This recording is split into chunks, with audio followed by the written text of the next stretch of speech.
All right, Pet Man Matt Mark on the varsity here with Hopewell Titans head coach Jamelle Byrd. Yes, sir. Coach, talk to me a little bit about yourself and your coaching background.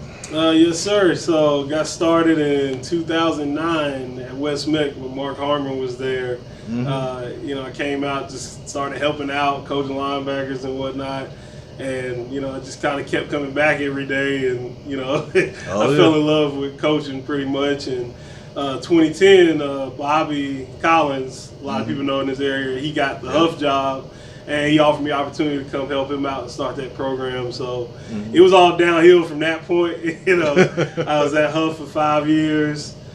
Came with the Hardin for 2 years. Was with Sam Griner, and I was with West Meck last year with Jarvis Davis. So, and now I'm here at Hopewell as the head coach.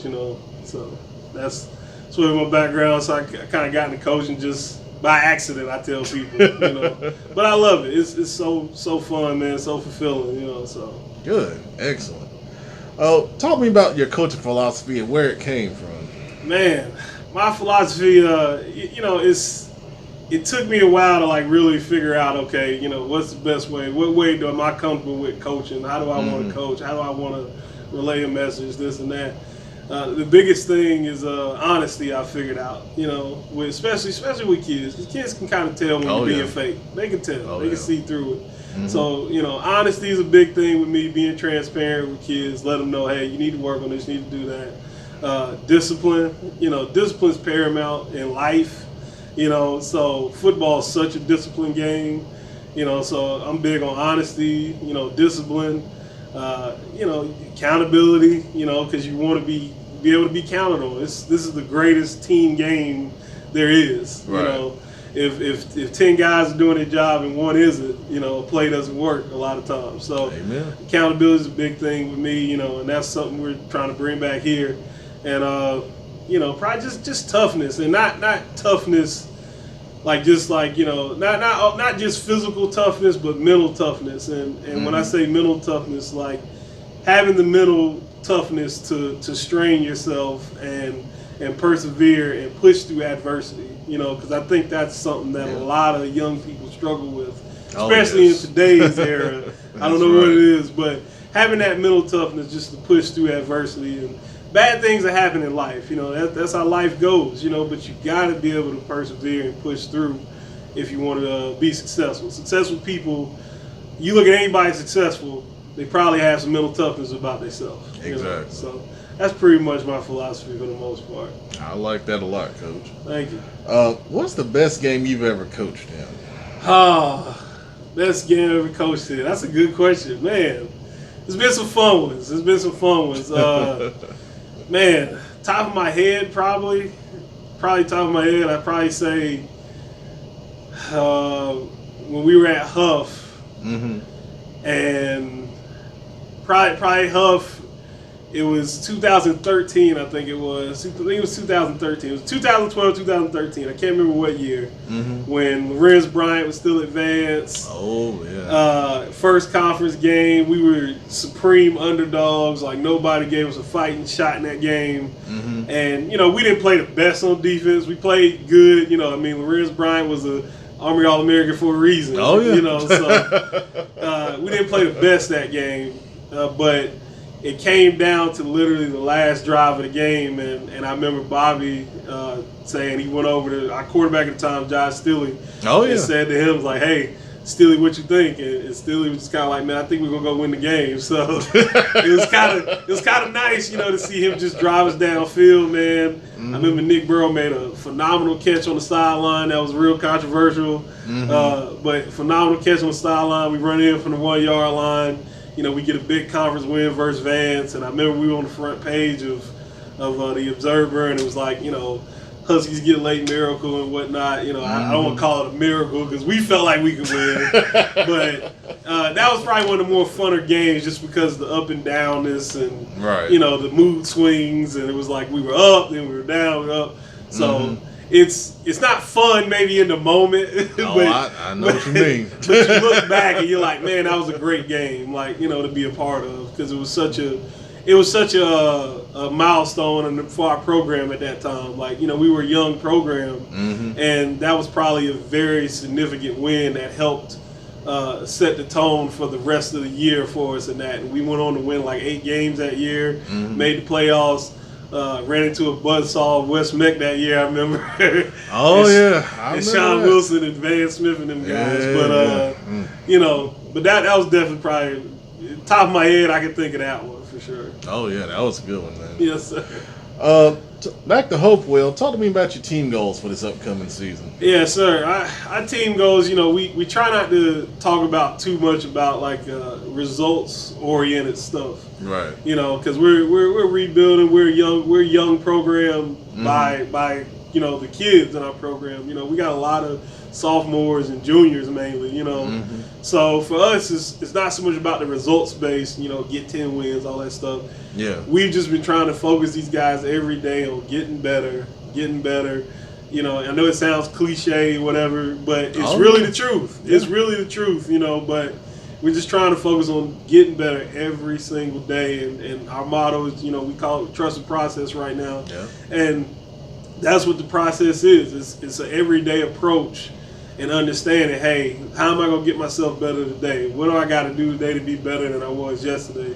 So, a lot of people say it, but it's truly the way we're trying to approach things, and we've been approaching things. I tell them all the time, like, we can't focus on, trying to make the playoffs and all that stuff right now. All we can focus on right now is, if we got hang clean, focus on these hang cleans right now. When we're inside drilling practice, focus on that. So it's really the best approach, but it's tough. It's a tough approach because you're trying to mold young minds to think this way, and it's tasking, but it's fun because I think we're getting to that point where we're understanding, hey, every day is a new opportunity for me to get better and attack the day per se. So good, excellent.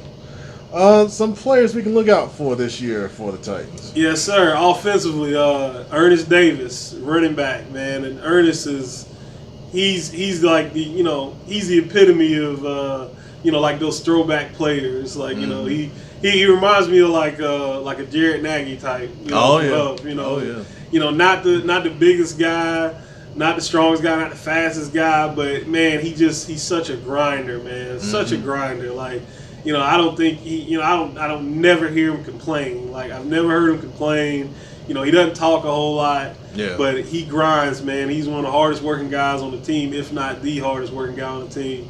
And, I think he's going to have a big year if if we're able to do what we want to do offensively. Right. I think he'll be able to have a decent year. And he's a big part of this team, and I think he's going to be a big part of success. Okay. Another guy on offense, Ricardo Stitt. He's a wide receiver.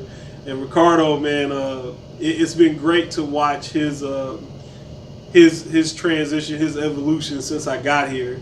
Because when we came in, you could tell he was a guy. He was a little jaded by the way things had been around here. You got a coaching change every year and things like that. And it's amazing to see how a kid can start to evolve when he knows that you're invested in him, and he starts to get some confidence about himself, get some swagger about himself. And, man, he's been playing lights out at wide receiver for us. So we're really excited about him as well. Another young gun I'm really excited about, Julian Gray. He'll be a sophomore for us. Another really good wide-out track guy. Runs 200 meters, is on our 4x1 teams, on our 4x2 team. Like, he does it all. But he's another guy I'm really excited about, and he just came up here. His family moved up here from the Rock Hill area. Okay. And he's another guy I'm excited about. Jalen Jones, another wideout. He's returning. He'll be a senior. He's also started on the basketball team. Okay. Supreme athlete. Can play some free safety. Very vocal guy for us. So those are 3 on offense. Defensively, guy I'm excited about is Xavier Gaddy. I almost call him his nickname. Everybody calls him Zabo. I don't know where they get that from. But he plays outside linebacker DN for us, and he's just a dog, man. Like he just got that dog mentality that you like to have. And, he's got swagger about himself. We had some run-ins early on. We had to calm him down a little bit. I understand. it's been good. His transition's been good. Cornerback Jalen Vines, another guy, senior. I'd say Jalen's very cerebral. Like, I get 100 questions from Jalen about, alignment and things like that. But I like it because it lets me know he's thinking and he's engaged, because he's really like concerned about, hey, coach, how do we align to this? How are we going to align to that? Well, what leverage should I play here? Like, he's really cerebral in that way. So he's a guy. Jabari Brown and Trayvon Richardson, my two safeties, are two other guys really excited about. They'll be sophomores, but very, very hard-working guys. They really are taking ownership in the defense, and as sophomores, that's a tough task. It's a tough task, but they're really relishing that role. Like, hey, this is our new team. This is our defense. It's up to us. So those are guys I think off the top of my head. All right, good, excellent. Last question: what's the best thing about coaching in Charlotte? The easy answer is Charlotte. Charlotte's a great city to live in. I think the best thing probably about coaching in Charlotte, man, the competition. There's nobody. On any given week, anybody can beat anybody. Sometimes in Charlotte, most definitely. There's so much competition. It's such a big city. It's. Even though it's not like some place where everything's just super spread out, but it's so many schools, so many different programs, so much talent running around. Every school has somebody that can play college ball, or a few guys that can play college ball, and just good athletes, and the competition, man. I mean, you look at our conference, for example. That's we had 3. Yeah, hey man, this is the SEC. I don't care what nobody say. This conference is like SEC. Like, you look at my conference schedule, man. It's like it's like playing an SEC week to week. You look at that conference, but you had 3 teams right here that all made the regionals, like out of one city. Like that's crazy to think of. And every year you got. I don't know 10 or 12 teams that make the playoffs. Like, so easily, that's probably the best thing. And yes, it's a big city, so you kind of expect that, but still, it's a lot of competition here, man. Like, and no disrespect like to the rest of the state, but I don't think it's a coincidence that consistently there's Charlotte schools always in the state title. I don't think that's an accident at all. So exactly, that's probably the best thing, man. Just the competition here. Cool. Well, Coach, we definitely appreciate it, man. It's a pleasure coming up here and seeing all the progress. There's a lot of good things going on. I'm sorry it looks so crazy, but a lot of renovations going on. They're doing the gym floor. They're moving all that old equipment and stuff. Like, I hate it looks bad, but it's a good reason why it looks like that. Yeah, and we're gonna see this weight room in a little bit too. Absolutely, I'm excited to see that. Yes, sir. All right, well, thanks, Coach. We appreciate the time, man. Appreciate you.